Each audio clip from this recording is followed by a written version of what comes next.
Vítajte pri tomto videjku. Dnes je to len taký spoločný tréning sekera a gerlach.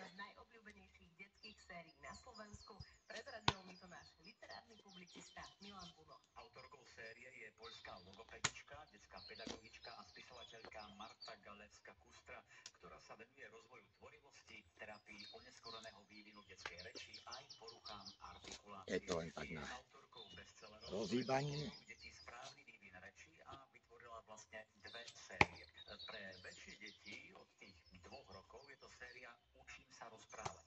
Vyšlo v nej 7 kníh ako Kupko v meste, Na dedine, Na prázdninách či Kupko hovorí prvé slová.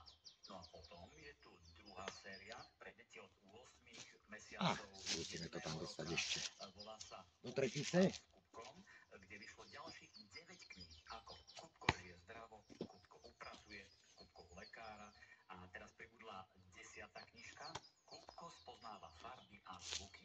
Je to tam. Nebolo to z nejakej veľkej diaľky, je to nejaké 4 metre, 4,5. A len také na rozhýbanie, roztrénovanie. Tak sú tu. A vidíme sa pri ďalšom videjku. Čaute.